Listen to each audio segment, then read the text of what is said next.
오늘 읽었던 사무엘상 10장 9절 말씀부터 마지막 절까지 말씀을 통해서 사울이 왕이 됨이라고 하는 제목으로 하나님 말씀 전하겠습니다. 제가 10장 우리가 1절부터 8절까지는 어떤 내용이 나오냐면요, 이제 사울하고 사무엘이 사무엘의 고향 라마라고 하는 곳에서 만났습니다. 거기서 만났을 때 이제 사무엘이 사울에게 기름을 부어요. 기름을 부어서 그에게 왕으로 삼습니다. 그거는 단 둘이만 알아요. 하나님이 알고 딱 단 둘이만 알아요. 원래 왕을 세울 때 기름 부을 때 다른 사람들이 옆에 없어도 돼요. 다윗 왕을 기름 부을 때에도 다윗하고 사무엘 단 둘만 있었거든요.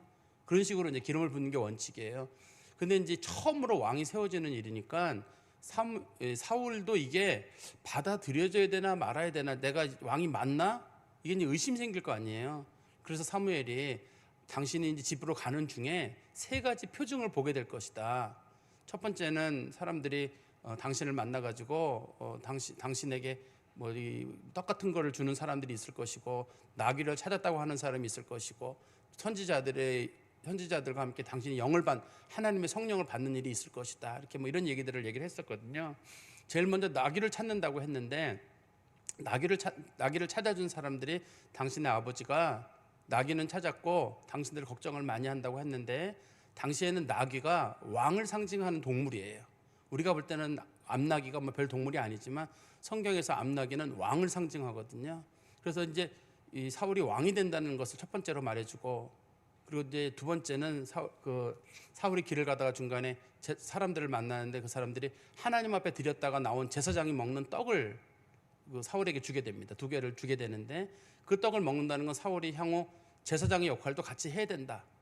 그 다음에는 사울이 길을 가다가 중간에 이 선지자들을 만나게 돼요. 자기가 또 하나님의 영을 받게 되고, 그래서 하나님 앞에서 예언도 하는 일이 생기게 되거든요. 그래서 선지자의 역할도 해야 된다. 이게 이제 왕이 된 사람들은 이 세 가지 역할을 동시에 해야 된다는 거예요. 이거는 요즘의 지도자들도 마찬가지일 것 같은데요. 첫 번째는 외적으로부터 나라를 지키는 일이 왕이 해야 될 일이에요. 첫 번째가. 두 번째는 제사장의 역할이란 백성이 잘못했거나 사회가 어려울 때 하나님 앞에 이 백성들을 위해서 기도하는 거, 그게 제사장이 해야 될 일이고, 세 번째 선지자의 일이라는 건 백성들이 잘못된 길을 갈 때 당신들 잘못된 길을 간다고 얘기해 주는 거예요. 선지자의 역할은 원래 그런 거거든요. 잘못된 길을 알려주는 일을 한다고 했는데, 사울이 집으로 가는 중에 이 세 가지 체험을 동시에 하게 됐습니다. 그리고 또 가면서 사무엘이 뭐라고 얘기했냐면, 그 세 가지를 당신이 만약에 보게 되거든, 하나님이 당신을 세웠다는 확실한 증거니까 깨닫게 되거든, 당신이 두 가지 일을 꼭 기억을 해야 된다. 첫 번째는 하나님의 영이 당신을 인도하니 하나님이 당신을 인도하는 줄 알고 자신감을 가지고 일을 해라. 그러나 두 번째가 중요한 사건인데, 내가 당신에게 가서 화목제랑 번제를 드릴 일을 하게 될 터인데, 그때는 당신이 혼자 하지 말고 어떻게 제사를 드리는지 내가 알려줄 테니까 그때는 꼭 기다려라. 그게 7일을 기다려라. 설령 7일이 넘더라도 꼭 기다려라. 이렇게 부탁을 했어요. 근데 이제 사울 왕이 한 가지는 자기 마음대로 하는 일은 이제 자유롭게 결정을 했거든요. 그런데 이 7일을 기다리라고 하는 건 약속을 못 지키게 됩니다, 나중에. 그래서 그것이 나중에 사울 왕이 하나님 앞에 버림받는 첫 번째 사건이 나중에 되게 되는 안타까움이 거기에 기록이 되어 있습니다. 그다음에 이제 오늘 본문에서는 하나님이 사울을 세우셨는데, 여러분들은 선입견이 있잖아요. 다윗은 아주 완벽한 사람이고 사울은 흠이 많은 사람처럼 보이잖아요. 근데 오늘 성경 말씀을 보다 보면 사울은 하나님이 당시에 세운 사람 중에 가장 완벽한 사람이에요. 영적인 면에 있어서도 성령을 충만하게 받은 사람, 그 사람 하나밖에 없어요. 당시에 사무엘이 하나 있고, 이 사람이 두 번째예요. 이 사람이 그 외모에 있어서도 그 집안도 좋고 외모도 좋아요. 다른 사람보다 키가 충분히 크고 상당히 겸손한 사람이에요.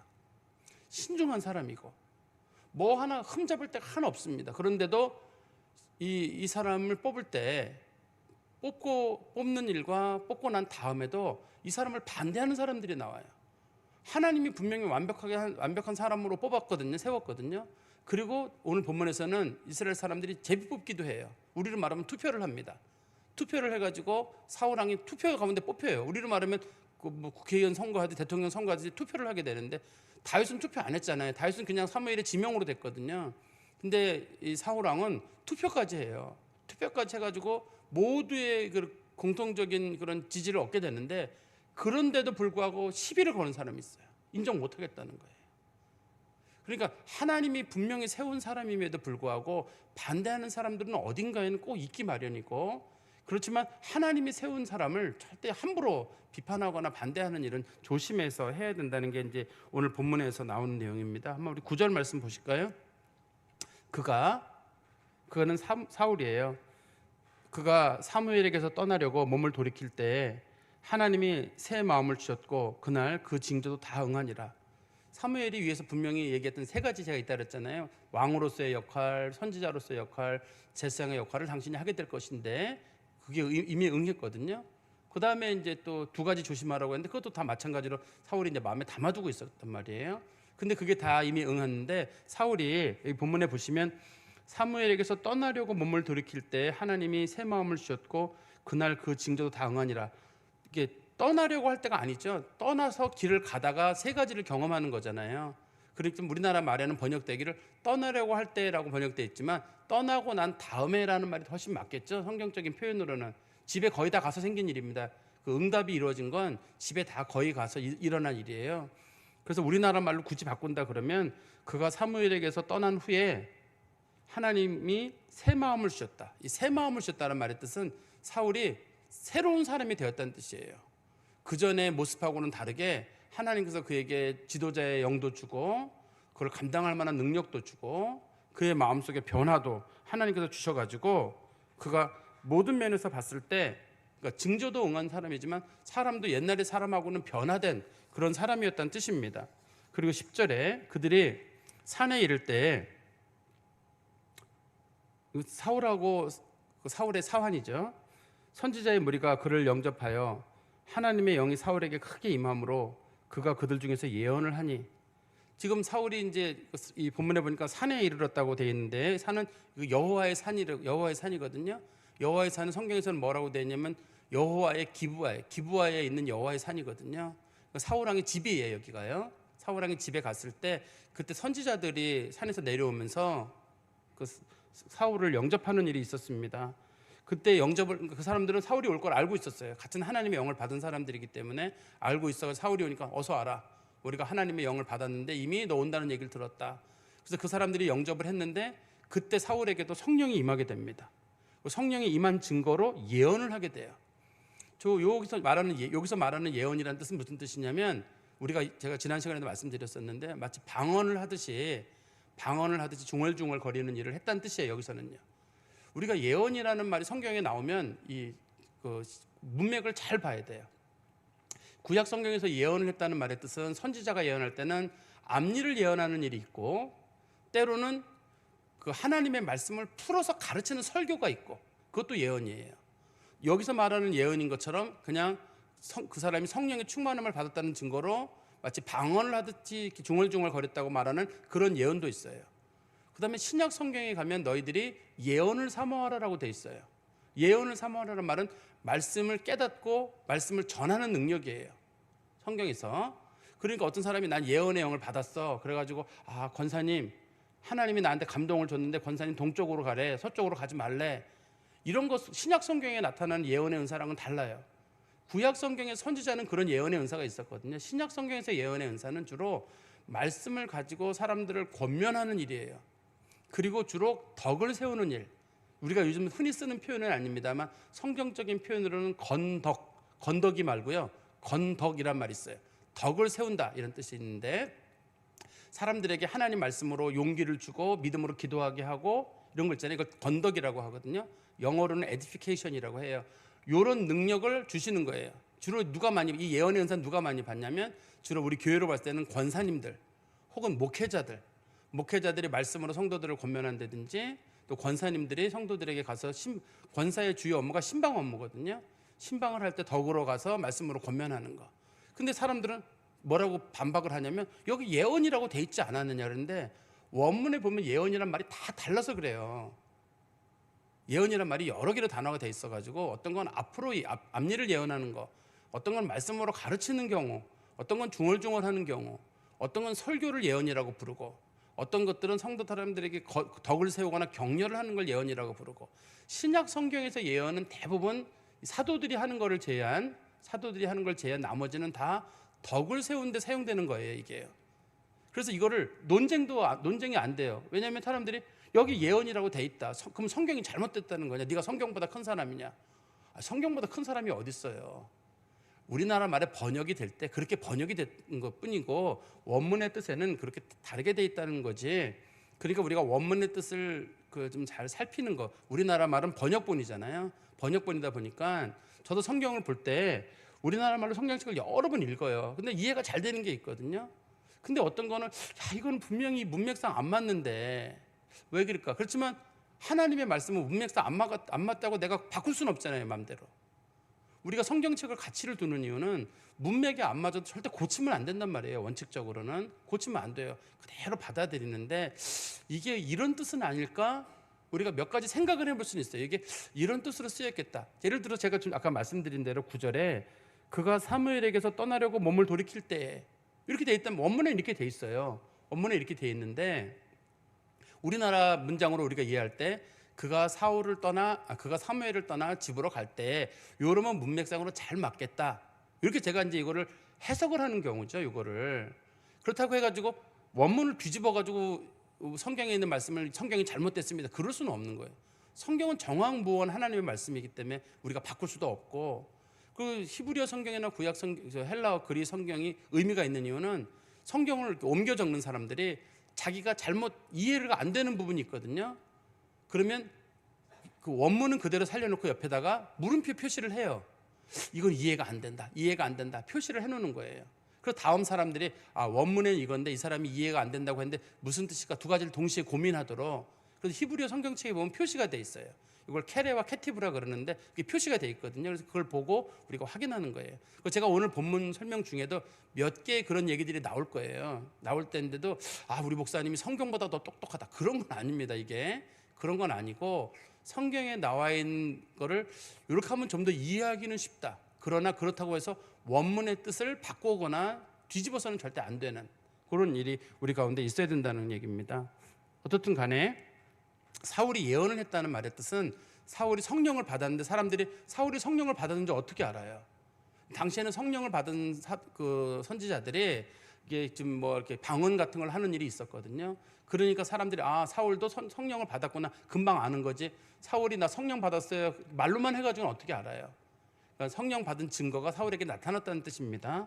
그리고 11절에 전에 사울을 알던 모든 사람들이 사울이 선지자들과 함께 예언함을 보고 서로 이르되 기스의 아들에게 무슨 일이 일어났느냐 사울도 선지자 중에 있느냐 하고 이 표현은 긍정적인 표현이에요. 사울을 그 전에 알던 사람들이 있었거든요. 근데 사울이 어느 날 보니까 성령으로 충만한 사람이 됐는데 얕잡아 보지 못하겠는 거예요. 저 사람 새 마음을 주셨다고 했잖아요. 어떻게 저렇게 달라질 수 있지? 사울도 정말 선지자야? 하나님이 영을 부으시면 저렇게 되는 거야? 이런 식으로 사람들이 사울 왕에 대한 긍정적인 평가를 하는 거예요. 우리로 말하면 우리 이제 예를 들어서 염찬양 선교사로 이제 파송이 됐는데 옛날에 알던 분들이 우리 교회 옛날에 문제 일으키는 애들이 있었는데 윤민우 우리 김민수 권사님네 윤민우 염찬양 우리 또 뭐 염아무개 또 난 걔네들 얼마나 저거 했는지. 근데 세월이 지나고 난 다음에 그 사람들이 완전히 바뀌어가지고 아주 좀 성숙하고 그런 사람들 바뀌잖아요. 그런데 옛날 걸 기억하는 사람들은 너 요즘도 예배 시간에 떠드냐? 요즘도 예배 시간에 왔다 갔다 하냐? 그렇게 물어보면 안 돼요. 싹 바뀐 사람들이 있단 말이에요. 싹 바뀌어가지고 변화가 되면 그걸 인정을 해줘야 되는데 이 사람들이 인정하는 거예요.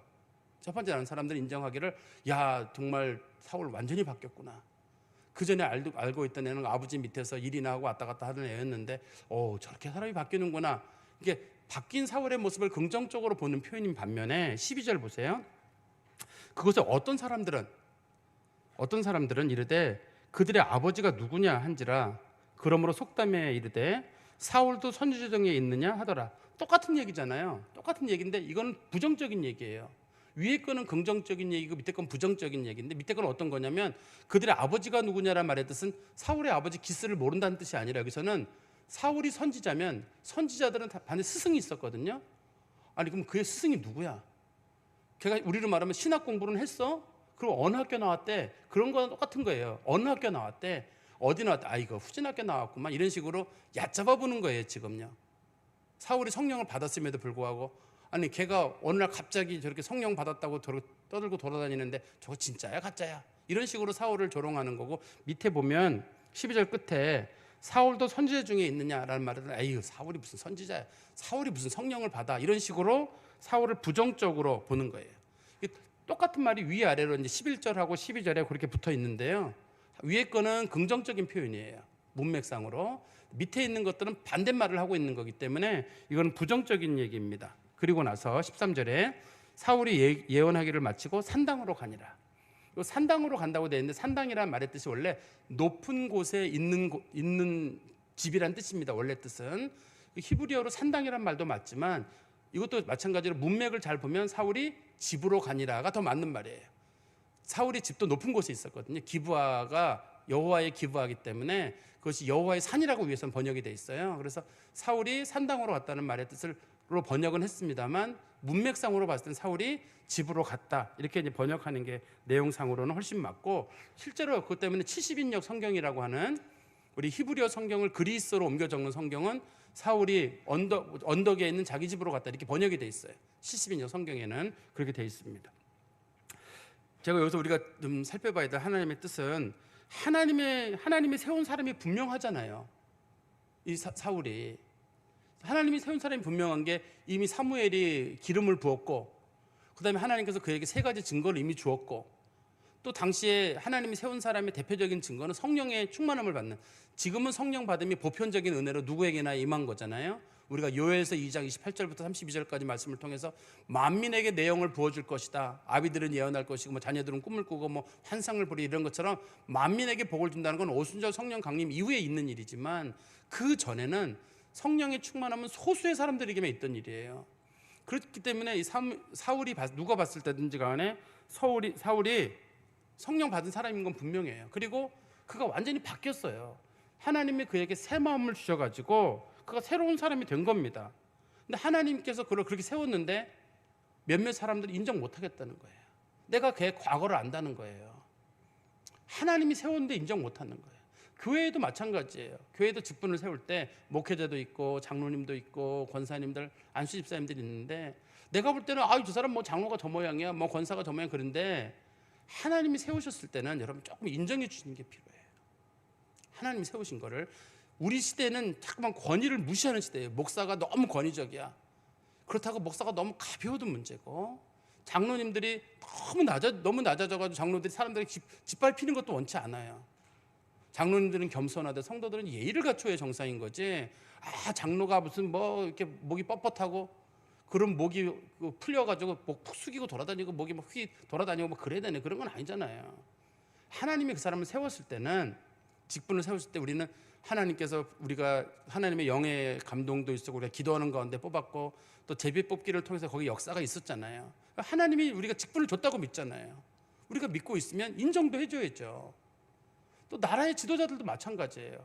나라의 지도자들도 우리가 하나님의 우리는 지도자를 세우는 건 하나님의 뜻이라고 우리가 믿고 있거든요. 그리고 우리가 제비 뽑기를 통해서 우리가 뽑았잖아요. 그것도 인정해 주는 게 필요해요.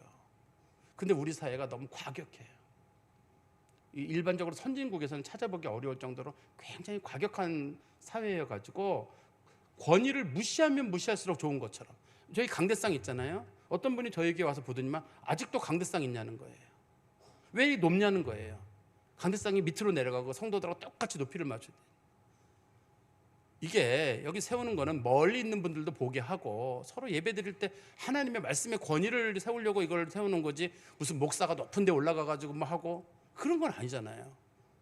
또 목회자들도 이렇게 나무로 된 이런 데 있으면 좀 안정적이거든요. 밑에가 이렇게 좀 이렇게 유리로 크리스탈 같은 걸로 돼 있는 경우는 하체가 드러나는 게 그렇게 또 뭐 좀 조심스러운 면도 있어요. 우리도 모르게 다리가 살짝 꼬인다든지 뭐 이럴 때가 있단 말이에요. 그렇기 때문에 이거를 너무, 요즘 사회는 탈권위 사회로 너무 가고 있어요. 그거 좋지 않아요. 그렇게 하나님이 세운 직분도 소중한 거고, 하나님이 세운 지도자들도 좀 인정할 줄 알아야 되는데, 우리 사회가 그렇지 못해요. 물론 이런 거는 옛날 구약 시대에도 있었죠. 이거 우리 그 전에 모세와 아론이 백성들을 다스릴 때 모세에게 대응하는 사람들이 있었어요. 야, 너를 누가 뽑았냐는 거예요. 하나님이 뽑았다. 우리가 안 뽑았다 그래가지고 온이랑 다단과 아비람이 공격한 사건이 있었거든요. 모세를. 또 아론이 제사장 역할을 하니까 고라 자손이 일어나가지고 같은 레위 지파인데 왜 너는 제사장이고 우리는 그냥 레위인에 불과하냐? 누가 너를 제사장 세웠냐 그래가지고 또 하나님 앞에 하나님 세운 아론을 대적한 사건이 있었거든요. 하나님께서 온과 다단과 아비람이랑 그다음에 고라 자손 하나님이 다 불에 태워 죽이, 땅이 갈라져 죽고 불에 태워 죽이는 그런 사건이 있었단 말이에요. 그러니 시대가 막 권위를 너무 무시한다 하더라도 우리는 그러지 않았으면 좋겠어요.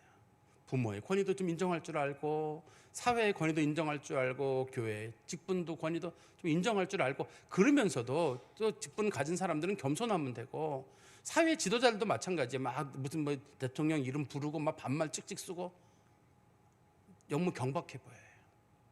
자기가 존중을 받으려면 자기도 존중 있는 말을 써야 되고 예의를 갖춰야지.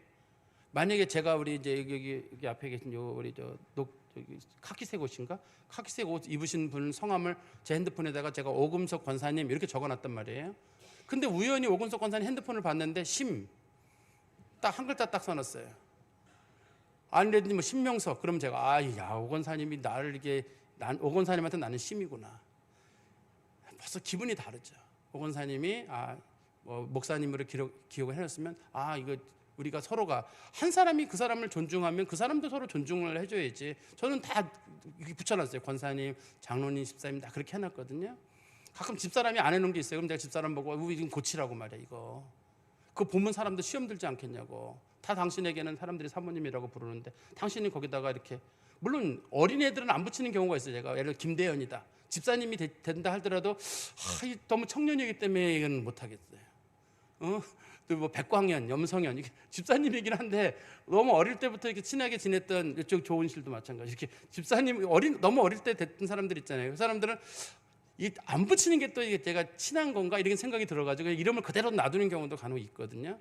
그건 친하다는 제 생각으로. 그렇지만 제 생각에는 어른이 되거나 그러면 다 붙이는 게 서로 예의가 아닐까. 저는 요 위에 말씀 보면서 하나님이 분명히 세우셨는데 왜 저 사람들 이렇게 반대하는가 하는 그런 생각을 좀 갖는데요. 우리 교회도 직분의 문제나 이런 권위의 문제는 좀 인정할 필요가 있을 것 같습니다. 그리고 14절 말씀해 보시면 사울의 숙부가 사울과 그의 사원에게 이르되 너희가 어디로 갔더냐? 사울이 이르되 암나기를 찾다가 찾지 못함으로 사무엘에게 갔었나이다 하니 사울의 숙부가 이르되 청하노니 사무엘이 너희에게 이른 말을 내게 말하라 하니라. 원칙적으로는 아버지에게 가야 되는데 지금 숙부에게 갔잖아요. 작은 아버지에게 갔단 말이에요. 이것도 마찬가지로 히브리어에 숙부라는 말이 들어있어요.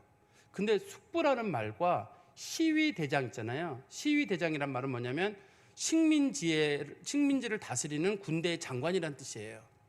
시위대의 군대 장관이 물어라는 말과 똑같아요. 말이. 우리 한번 10장 5절에 보세요. 그 사무엘상 10장 5절에 보시면 이런 표현이 있잖아요. 그 후에 내가 하나님의 산에 이르거든. 이게 하나님의 기부합니다. 이게 사울의 고향이에요. 그곳에는 블레셋 사람들의 영문이 있다. 수비대가 거기에 있다. 영문이라는 말은 수비대예요. 지금 이스라엘이 블레셋의 식민 통치를 받고 있습니다. 현재. 그런데 그 시위대가 있는 곳이 사울의 기부하에 거기에 있어요. 사울의 고향 그 동네에 수비대가 들어있어요. 그러니까 이 본문에서 봤을 때 숙부라는 말과 시위대장이란 말이 히브리어로 같은 단어예요. 문맥상으로 봤을 때는 이걸 숙부라 아버지를 만나지 아버지가 어디 갔었냐 이렇게 물어봐야 정상인데 갑자기 숙부가 나타나가지고 너 어디 갔었느냐? 사무엘 만났습니다. 사무엘이 무슨 말 안 하더냐? 이거를 작은 아버지가 물어봤다고 하기에는 내용상 덜 맞아요.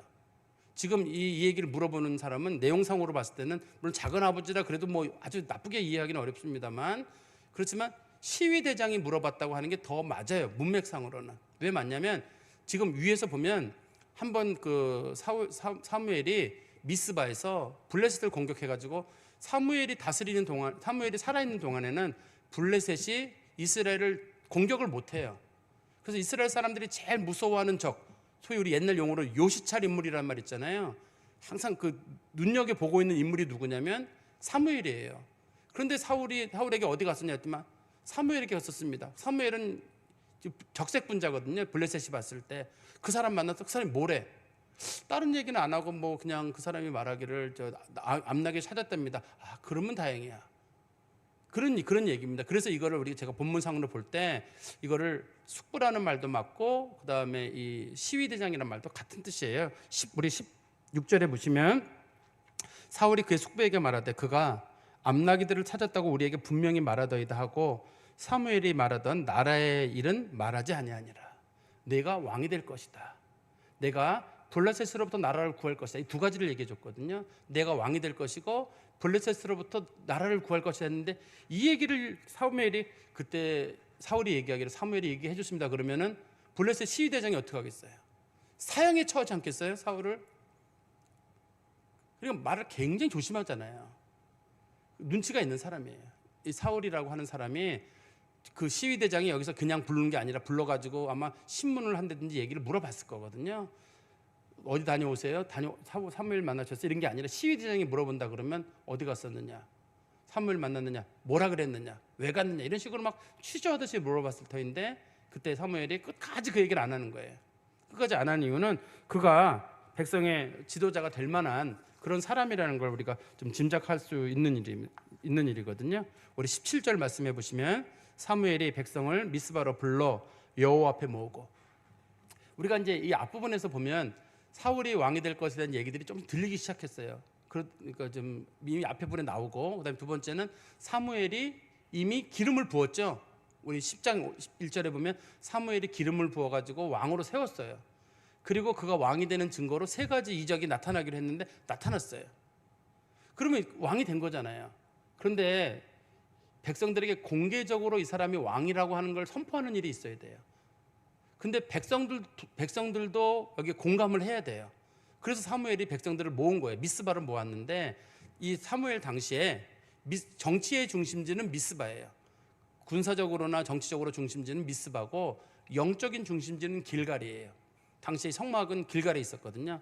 그래서 미스바에 모인 이유는 정치적인 어떤 행위, 이게 뭐 국회가 있다든지 그런 곳이 미스바였기 때문에 지난번 전쟁을 할 때, 블레셋과 전쟁을 할 때도 미스바에 모였었고 이번에 모일 때도 미스바에 모인 겁니다. 그리고 우리 18절 말씀해 보시면 이스라엘 자손에게 이르되 이스라엘 하나님 여호와께서 이같이 말씀하시기를 내가 이스라엘을 애굽에서 인도하여 내고 너희를 애굽인의 손과 너희를 압제하는 모든 나라의 손에서 건져내었느니라 하셨거늘. 19절입니다. 너희는 너희를 모든 재난과 고통 중에서 친히 구원하여 내신 너희 하나님을 오늘 버리고 이르기를 우리 위에 왕을 세우라 하는도다. 하나님께서 백성들에게 서운한 얘기를 사무엘을 통해서 말씀하셨어요. 너희들 애굽에 있을 때 누가 인도했느냐? 내가 인도하지 않았느냐? 중간에 애굽에서 올 때 아말렉이 공격했을 때 누가 막아줬느냐? 내가 막지 않았느냐? 중간에 에돔이 있었고 그 다음에 이 암몬 모압이 있었고 또 가나안 땅에 들어왔을 때 바산 왕 옥이라든지 그런 사람들이 그 아모리 왕 시온이 있었지만 다 누가 이기게 해줬느냐? 내가 이기게 하지 않았느냐? 그리고 가나안 땅을 정복하도록 누가 해줬느냐? 내가 하지 않았느냐? 너희들 왕이 없어도 내게 기도하고 부르짖으면 내가 언제든지 해결해주지 않았느냐? 근데 왕이 필요하다는 말은 결국은 너희들이 나를 버린 것이다. 하나님은 이렇게 왕이 필요하다고 하는 거를 자기를 버린 행위, 즉 우상 숭배로 보신 거예요, 이거를요.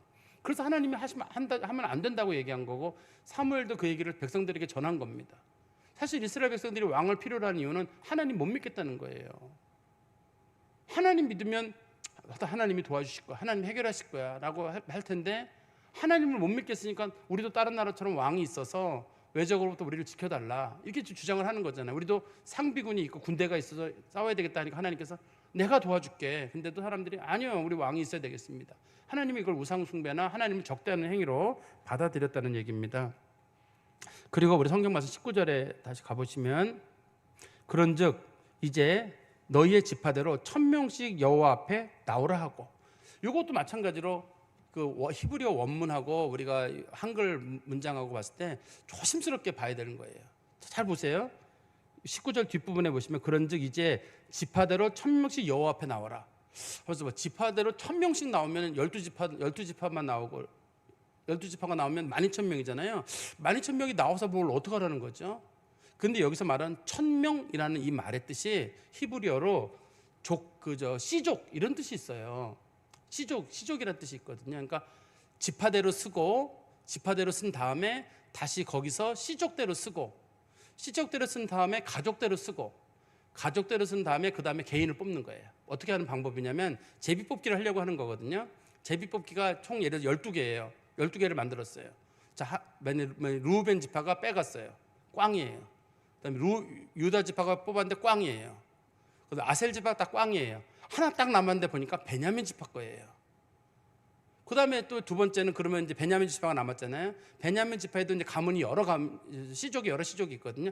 쭉 뽑았는데 아목의 시족이 뽑았는데 꽝이에요. 또 꽝이에요. 맨 마지막에 남은 거 보니까 마드리 시족이에요. 마드리 떴어요. 마드리 시족을 뽑았어요. 여기서 시족이라는 말이 1000명이라는 말과 똑같아요. 히브리어로 글자가. 그리고 마드리가 뽑았는데 그러면 마드리 시족 중에도 또 가족이 있을 거 아니에요. 누구네 가족이 있으니까 그 가족대로 한번 또 다시 제비 뽑기를 했는데 누구네 가족이 꽝, 아브넬 가족이 꽝, 이렇게 꽝이 나올 거거든요. 꽝이 나온 다음에 맨 마지막에 보니까 기스네 집안이 뽑힌 거예요.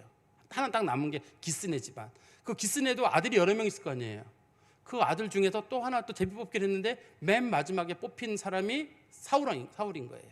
이런 식의 제비 뽑기인 거예요.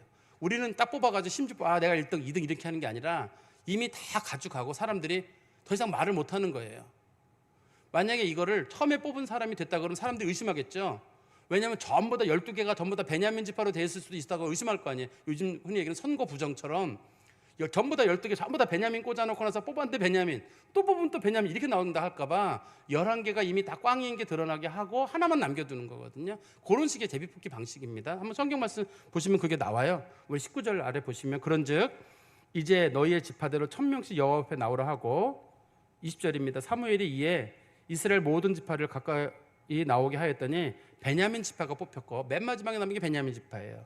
그리고 베냐민 지파를 그들의 가족대로 가까이 오게 하였더니 마드리의 가족이 뽑혔고 마드리의 시족이에요. 이게 시족이 뽑혔고 우리로 말하면 무슨 파 이런 거겠죠. 뭐 무슨 파 이런 식으로 그 파가 뽑혔고 그 중에서 기스가 뽑혔고 그다음에 기스의 아들 사울이 뽑혔으나 그를 찾아도 찾지 못한지라.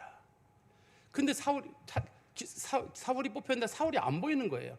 보통의 경우라 그러면 사울이 왕이 됐다고 사람들이 사울이 내가 왕이 됐어요 감사합니다 뭐 이래야 되는데 이 뽑힌 사람이 없어진 거예요.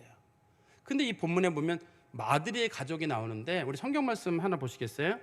사무엘하 16장 5절입니다. 사무엘하 16장 5절에 다윗 왕이 바후림의 이름에 거기서 사울의 친족 한 사람이 나오니 게라의 아들이요 이름은 시므이라.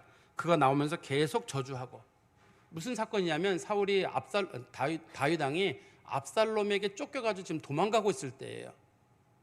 도망가고 있을 때거든요. 도망가고 있어가지고 도망가고 있는 중에 예루살렘을 지나서 예루살렘 성을 떠나서 바후림이라는 지역을 지나가고 있는데 어떤 사람이 나타나가지고 계속 저주하면서 그렇게 왕권을 빼앗더니만 좋으냐 사울의 왕권을 네가 빼앗더니만 좋으냐 너 이게 뭐냐 이런 식으로 막 다윗을 욕하는 사람이 있었거든요. 그 사람의 이름이 시므이예요. 근데 시므이가 뭐라고 돼 있냐면 사울의 친족이라고 돼 있잖아요. 친족이란 말이 시족이란 뜻이에요. 시족. 아까 얘기했던 마드리 시족이에요. 그러니까 사울 왕의 먼 친척인 거죠. 먼 친척인데 그 사람이 한때 사울이 왕일 때 정권을 잡았던 사람 중에 한 사람이에요. 다윗 왕이 어려워지니까 막 공격을 하는 거예요. 그러니까 우리가 시므이라는 사람이 왜 다윗을 욕을 했지 할 때 욕을 한 이유는 사울 왕의 친척이기 때문에 그 전 정권과 다음 정권이 서로 부딪히고 있는 거고 다윗이 어려워지니까 잘 됐다 너. 결국 사울을 어렵게 만들더니만 너도 꼴 좋다 하고 다윗을 비웃는 사건이 그래서 생기는 겁니다. 이 본문에서는. 다시 우리 성경 말씀에 가보시면요. 22절입니다. 그러므로 그들이 또 여호와께 묻되 그 사람이 여기 왔나이까. 여호와께서 대답하시되 그가 짐 보따리들 사이에 숨어 있느니라 하셨더라. 그들이 달려가서 거기서 그를 데려오매 그가 백성 중에 선이 다른 사람보다 어깨 이만큼 컸더라. 지금 이 성경에서 이 사건을 사울이 겁이 많다는 사건으로 보지 않아요. 성경에서 이 사건을 사울을 겸손한 사건으로 봐요. 겸손하고 사울이 왜 숨었냐 할 때 그 무거운 짐을 내가 질 수 있을까 싶어가지고 마음에 고민하고 겸손한 사람으로. 백성들이 이 사건을 보고 나서 야, 저 사람 확실히 다른 사람이구나 하고 평가를 내리게 되거든요. 대부분의 백성들은 다르다. 보통 사람들이라 그러면 저 자리 되면 어깨에 힘을 주기 마련인데 저 사람 다르다. 저 무거운 짐을 내가 어떻게 질 것인가의 문제로 고민하는 그런 모습으로 비춰지기 때문에 그래요. 그러니까 사울이 왜 숨었느냐 할 때 겸손이 그의 성품 중에 하나고, 두 번째는 이 백성을 내가 어떻게 인도해요. 첫 번째 왕인데. 두 번째 왕은 첫 번째 왕이 했던 거를 그대로 배우든지 반대로 하면 되잖아요. 잘못했으면. 근데 처음으로 왕이 되는 사람은 어떻게 해야 될지 어떻게 알아, 이거를요.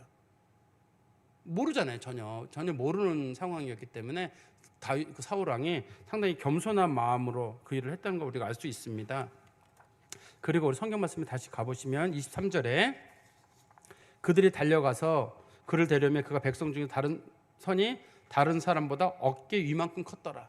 딱 보니까 역시 왕이 될 만한 외모를 가진 사람인 거예요. 키가 상당히 크고 군사적으로도 힘이 있을 만한 사람. 24절입니다. 사무엘이 모든 백성에게 이르되 너희는 여호와께서 택하신 자를 보느냐? 모든 백성 중에 짝할 리가 없느니라. 하나님이 세운 이 사람, 이 백성 중에 이 사람하고 비교될 만한 사람은 아무도 없다. 최고란 뜻이에요. 이 사람이 가문도 그렇고, 기스의 가문이 그 군사적인 어떤 그런 가문이거든요. 가문도 그렇고, 성품도 그렇고, 하나님이 그에게 주신 성령도 그렇고, 겸손함도 그렇고, 지금 여러분들이 뽑은 제비뽑기를 통해서도 그렇고, 그 다음에 키나 외모를 봤을 때도 그렇고, 이 사람하고 비교될 사람은 하나 없어요. 완벽하다는 뜻입니다. 하나님이 보시기에 완벽한 사람을 세워놓은 거예요. 지금요. 이거 향후 사울왕의 실수는 개인의 문제예요. 개울의 문제인 거지, 사울은 처음부터 잘못했다. 다윗은 하나님의 마음에 합한 자였다. 다윗은 하나님 마음에 합한 사람으로 평생을 살아가는 사람이고 점점 나아지는 사람인 반면에 사울은 점점 안 좋아지는 사람에 속하는 경우거든요. 이게 처음에 출발이 좋았는데 끝이 안 좋아지는 사람이어서 문제인 거지, 하나님이 최고 좋은 사람으로 사울을 뽑은 건 그거는 분명한 겁니다. 그러니까 우리가 또 여기까지만 살펴보다 보면 사울은 먼저 기름 부음을 받아 뽑혔죠. 자기들이 제비뽑기 했잖아요. 그러니까 투표를 뽑은 거잖아요. 다윗은 다윗은 투표 아니에요. 다윗은 그냥 하나님이 기름 부어가지고 세운 거거든요. 다윗은 투표가 없어요. 그리고 왕을 뽑을 때 투표로 왕을 뽑는 나라는 없습니다. 옛날에 고대 국가에서 누구도 투표를 뽑는 경우는 없어요. 그러니까 사울은 정말 이례적인 왕이에요. 하나님이 지명도 했지만 백성들이 투표해서 뽑은 그런 사람입니다. 그러니까 그런 사람은 함부로 대하면 안 되는 거예요. 제가 아까도 말씀드렸잖아요. 교회 직분도 우리가 투표를 뽑잖아요. 근데 난 저 사람 투표되고 아무 가짜 같아. 그렇게 하는 거 아니에요. 함부로요. 또 국가에서도 우리가 투표로 지도자들을 뽑잖아요. 뽑아서 대통령을 세우고 이렇게 할 때 제발 함부로 막 그렇게 하는 거 아니에요. 우리 사회가. 제가 말씀드리는데 우리 사회는 너무 권위를 무시하는 그런 거여가지고 우리가 투표를 해서 뽑아놓고 나서도 우리가 그거에 대해서 인정을 못 해가지고 지도자들을 인정 못하고 뭐 어쩌고 저쩌고 이 성경에서는 지도자들이 설령 잘못된 길을 가는 지도자를 할지라도 하나님이 세우신 줄 알고 지도자들에게 순복하라고 돼 있어요. 성경에는. 근데 우리 사회는 그렇지 못해요. 우리는 내 마음에 들지 않는 사람은 다 끌어내려요. 마치 프랑스 혁명하는 사람들이 프랑스 혁명을 할 때 그랬거든요. 프랑스 혁명의 기본 정신이 뭐냐면 탈기독교예요. 프랑스 혁명은 이게 혁명의 목적이 기독교적인 정신을 버리는 거예요. 당시에 이제 주로 천주교도들이나 그런 사람들이 너무 그 사회에 기독교 정신으로 지배하고 있으니까 기독교 정신을 없애는 거예요. 그래서 타락의 정신을 집어넣고 마음에 들지 않는 사람들은 전부 다 기요틴이라고 하는 그 단두대 있잖아요. 다 단두대로 목 잘라버리는 거예요. 일단 죽이고 보는 거예요. 그거 세상에서 가장 잘못된 혁명의 형태입니다. 그게. 근데 우리나라의 지도자들이 보니까 지난번 탄핵할 때, 이번 말고 옛날에 탄핵할 때도 그런 얘기를 하더라고요. 우리는 프랑스 혁명을 따른다라는 얘기를 하더라고요. 좀 깜짝 놀랐어요. 그거 반기독교적으로 하겠다는 뜻이에요. 근데 그거를 역사를 배웠던 분들은 그거 알거든요. 소위 그때 당시에 그 전 시대 산물, 그걸 이제 앙시앵리즘이라고 부르거든요. 그 사람들이 그걸 적폐라고 우리나라 사람들 용어를 쓰지만 그 프랑스 혁명에서 사람들이 적폐라는 용어를 썼는데 그때 거기서 말하는 적폐는 기독교예요. 기독교를 적폐라고 불렀는데 그거를 그냥 싹 쓸어내고 그 다음에 이제 인간 중심의 사회로 가고 뭐 이런 식으로 얘기를 꺼냈는데 결과적으로는 그 사회 지금 봐가지고 우리가 뭐 프랑스라는 나라가 곧 건강하게 가는 건 아니잖아요. 한번 생각해 볼 만한 일이에요. 우리가 시대를 막 흘러가고 그렇지만 우리 그리스도인들이 이게 지금 우리가 하나님이 원하시는 대로 가고 있는 건지 아니면 남들이 얘기하는 시대의 흐름에 막 쫓아가는 건지 누구누구 죽여라 했는데 알고 보니까 자기 아버지 죽이는 일에 내가 앞장설 수도 있고 나중에 그것이 내 발등을 찍을 수도 있고 얼마든지 있을 수 있거든요. 사회가 너무 극단적이면 안 돼요.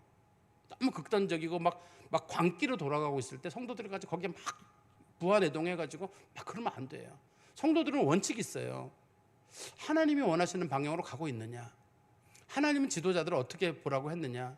누가 저한테 지난번에 그런 질문을 한번 던지시더라고요. 목사님, 네로와 같이 그렇게 나쁜 사람들은 어떻게 하라고 했습니까? 하나님께서. 네로가 기독교인들 많이 죽였잖아요. 하나님은 그 권위에 복종하라고 했어요. 하나님은. 그래도 그러니 우리가 알고 있는 이런 거랑 기독교 정신은 상당히 다르잖아요.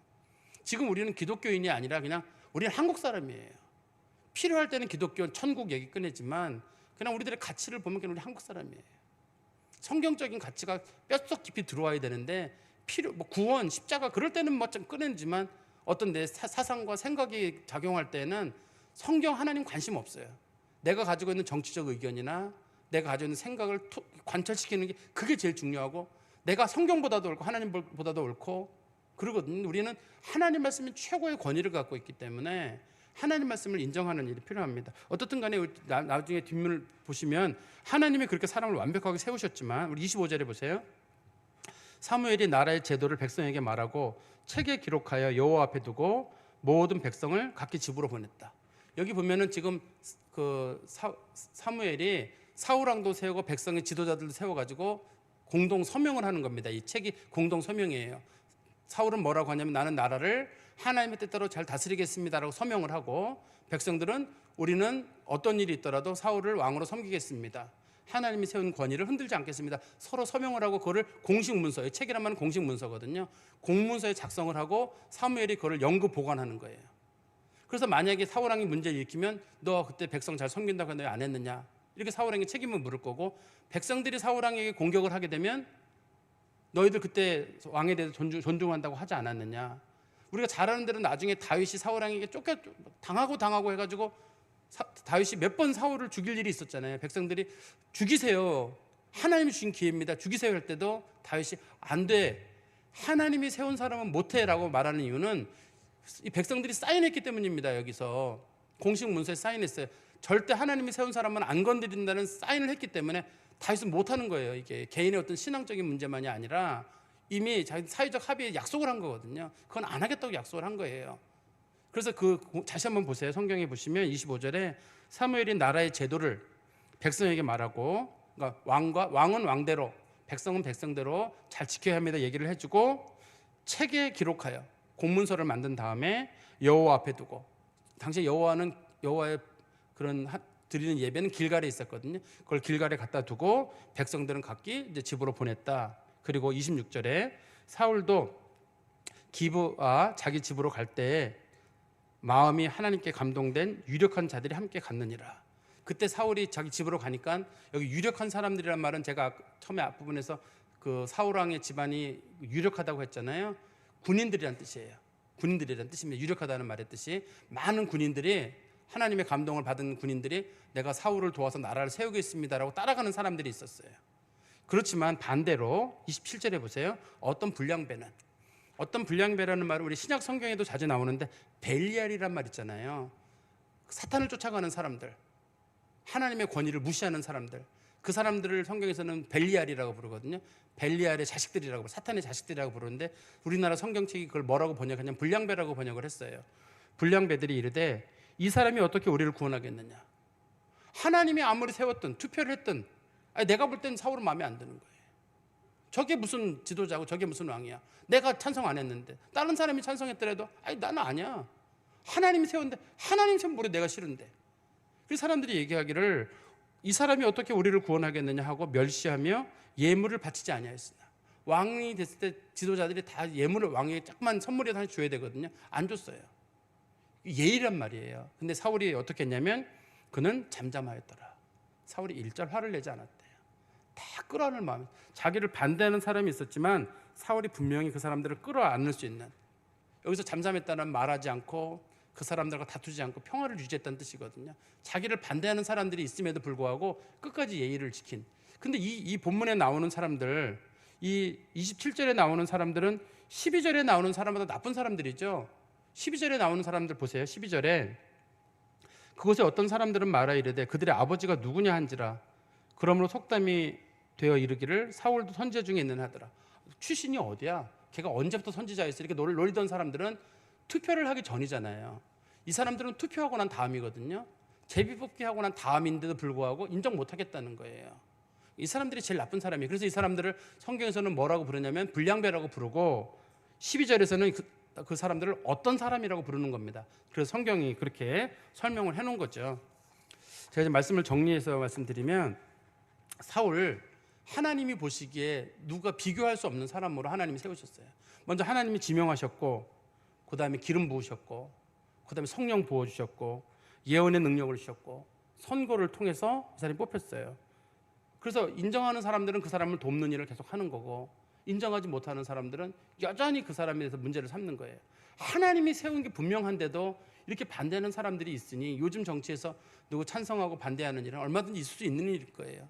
요즘 우리가 기독교 사회는 아니니까요. 그리고 하나님께서 이렇게 사람들을 세울 때는 하나님의 예정도 들어있고 하나님의 섭리도 있어요. 지도자들이 전부 내 마음에 드는 사람은 없거든요. 그렇지만 우리가 인정하고 받아들이는 것도 필요해요. 지금 우리 사회가 분노하고 있고 막 광기에 이렇게 흘러가고 있잖아요. 그럴 때도 우리 기독교인들은 하나님이 세운 지도자가 최종적 결론이 날 때까지 좀 기다려보고 참고 그래야지. 너무 광하지 마세요. 스스로가 난 기독교인이고 뭐고 싫어. 난 내 정치에 안 맞으면 정치관에 안 맞으면 난 싫어. 끌어내리고 이렇게 하지 마세요. 우리는 그리스도인이에요. 기독교인은 사상보다 신앙이 더 중요해요. 사상 때문에 목숨을 안 버리잖아요, 쉽게. 그렇지만 신앙에는 목숨을 버린단 말이에요. 우리는 이게 우리의 신앙이란 말이에요. 성경은 우리의 신앙이고 성경이 가르치는 가치는 신앙의 가치예요. 그래서 그리스도인들이 사람들의 네로나 베스파시아누스나 많은 사람들에게 그렇게 학대를 당하고 죽을 때에도 그 사람들을 원망하지 않고 그 사람들의 권위를 인정하고 사회를 뒤집거나 하지 않았다니까요. 그리스도인들은 그리스도인이 다수가 된 다음에도 그리스도인들이 그런 일을 하지 않았어요. 근데 세상은 누가 바꿨냐면 약하고 초라한 사람들이 세상을 바꿨단 말이에요. 그리스도인들이. 우리가 요즘 시대를 포스트 모던 사회라고 하잖아요. 포스트 모던 사회는 탈권위 사회라 그래요. 권위 다 무시하는 거예요. 웬만하면 반말 찍찍 쓰고. 과거에는 우리가 대통령에게 각하라는 말을 썼어요. 근데 그렇다 너무 과하다 그래가지고 대통령님이라는 말을 쓰더라고요. 근데 얼마 지나니까 대통령님은 빠지고 대통령까지 됐어요. 이제는 이름만 부르다가 이제는 뭐 줄여가 더 막 이렇게 막. 또 교회도 과거에는 우리가 선생님들에 대해서 선생님 이렇게 부르다가 이제는 또 사람들이 내려 불러요. 선생님들에 대해서. 목회자들도 뒤에서 혹시 그런지 모르겠네. 뒤에서. 앞에서 하세요. 앞에서 하실 거 있으면 앞에서. 이 권위까지 무너지면 우리 사회가 뭐가 남나요? 우리가. 부모님들에 대해서든 교회 어른들에 대해서든 세상 사람들은 막 나가고 막 그러더라도 우리는 그러면 안 돼요. 우리는 성경적 가치를 따르는 사람들이기 때문에 성경적 가치 가운데 좀 충실하게 하나님이 세운 권위를 인정할 줄 아는 그런 그리스도인 되기를 간절히 소망합니다. 기도하겠습니다. 하나님 아버지, 우리가 하나님 말씀대로 서게 하시고 하나님 말씀이 저희들의 등불과 길이 되게 하시며 저희들이 길을 찾지 못할 때 하나님 말씀 앞에서 길을 찾을 수 있도록 저희를 도와주시옵소서. 혼란의 길을 갈 때에도 다시금 말씀으로 보게 하시고 하나님이 세우신 교회의 질서들, 세상의 질서들, 가정의 질서들 우리 그리스도인들 다 인정하고 하나님 세워주신 줄 알고 세상 사람들은 전부 다 그 권위를 무시한다 할지라도 우리는 인정하고 존중하고 하나님, 그것이 곧 하나님을 존중하는 것인 줄 알고 온전하게 순종하는 줄 아는 믿음의 사람들이 되게 하여 주시옵소서. 혹 우리들의 마음에 들지 않는 사람들이 있고 우리들의 마음과 반대되는 사람이 있다 할지라도 그 권위를 쉽게 무시하지 않는 정말 온전한 그리스도인 예수를 닮는 일에 점점 가까워지는 사람들이 되게 하여 주시옵소서. 예수 그리스도의 이름으로 기도하옵나이다. 아멘.